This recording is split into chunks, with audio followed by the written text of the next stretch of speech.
Welcome again to Commander's Tech, Weapons and Warfare in Context. Today, we're going to begin another couple of projects.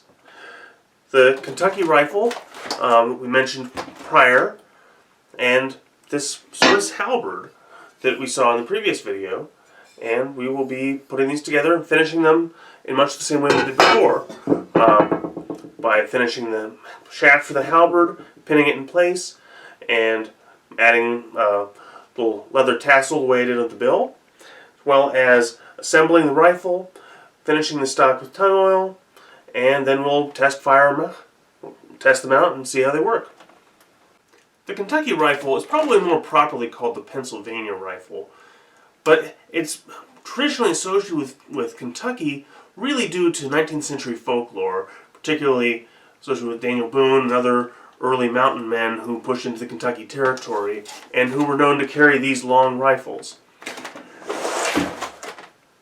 The design really comes back to German immigrants in the Pennsylvania territory living outside of Philadelphia, who brought with them the design of the Jaeger rifle from Germany.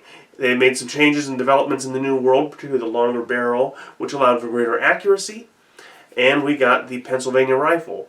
And then, as I said, became known as the Pennsylvania and Kentucky rifle or the Kentucky rifle.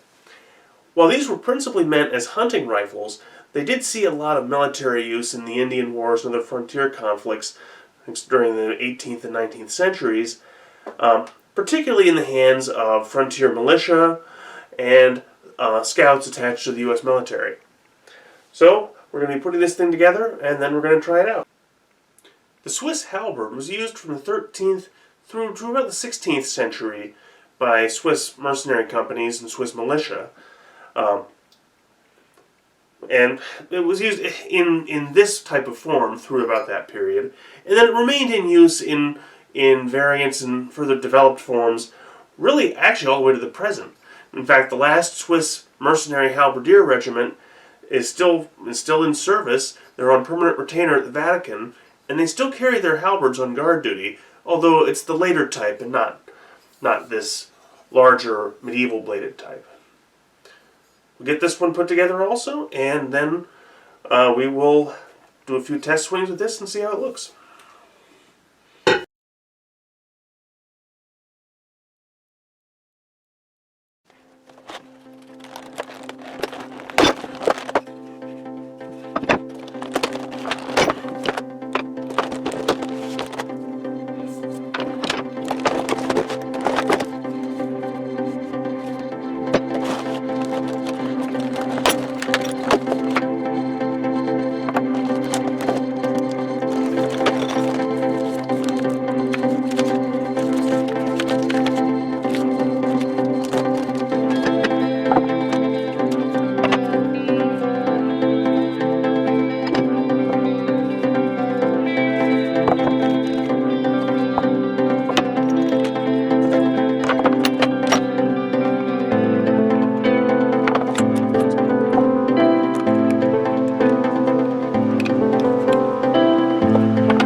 So I have completed the builds and the test firing, and this is the finished result. For the rifle, after the initial dry fitting, I applied a Minwax red mahogany stain and then followed that up with about 10 coats of tung oil spaced out over the course of about 2 weeks. In addition to that, I did 3 coats of super blue on the barrel to get a nice, fairly consistent bluing, and we have a pretty good fit and finish on this one. The biggest challenges I had on this build were 2 things. The first one is the one that everybody has on these builds, the barrel tenons. These are the tabs that you use to pin the barrel onto the stock. Located here and here. For the barrel tenons, the first challenge was figuring out the exact right place to put the holes. This was not a huge challenge. It was mostly a matter of measuring. After identifying the right places to put the holes, though, the next challenge was actually drilling the holes. I could have done this with one of my hand drills, and originally that was the plan, but the more I looked at it, the more I thought that this is not the right way to do this. The chance of drilling the wrong place, or missing, and going through the rifle all the way in the wrong direction was just too high. So I decided I needed to use my dad's drill press. So I took the front end of the rifle down one weekend and took 5 minutes with the drill press. I highly recommend using a drill press if you're trying to do one of these builds yourself. If I'm going to continue to do these kinds of builds, which I would like to do, then I'm going to need to get a drill press for myself to be able to do that myself. The other challenge I had was actually getting a tight fit with the thimbles that hold the ramrod in. The big challenge was the second thimble here, the middle one, because the screw was a little bit too long. If I had it screwed in tight enough so that the thimble was actually tight, then the ramrod wouldn't fit through. So I needed to file off actually a significant amount of the screw to have it to be the right length that the thimble would be tight and the ramrod could pass through it. That took me a little bit longer to do, but I was able to do it successfully. Overall, it was a pretty good build, and I test fired it. I fired it 3 times using 50 grains of Pyrodex and a .49 ball. It's fairly on, although it's only at about 20 yards. I do know I need to fix the sights a little bit. They're a little bit off, which isn't surprising because these sights are dovetailed on. I probably need to give a few more whacks to the front sight to get it into just the right position and for it to be on. But right now it's firing a little bit to the right. But otherwise it's actually fairly accurate, at least at that range. The halberd we also finished. With the halberd I did not bother with staining it. I just did the 10 coats of tongue oil and then the same kind of leather fringe tassel right below the head that I did on the bill. The halberd I currently have held on with a couple of screws. I wanted to pin it on better, and I probably will go back in the future and do that. I'll probably also go back and redo that on the bill. But for now, it's good enough for parade or reenactor type use. Certainly looks the part, certainly looks good. And it's fairly stable. The fit of the socket onto the shaft was excellent with this. Particularly once I took it down a little bit. And there's a lot more of the shaft in the socket than there was on the bill, which provides a really solid hold. And so if I changed this and put a pin in instead of these 2 screws, this would be one sharpened up, capable of battlefield use, I expect. Well, anyway, these are a couple of good builds, and I had a lot of fun with this. I hope you enjoyed seeing how the build process went. Be sure to check out the site. Check out our store on Etsy if you're interested in any prints, t-shirts, art prints of pictures of some of the weapons in my collection, or of historical locations as well as nature scenes.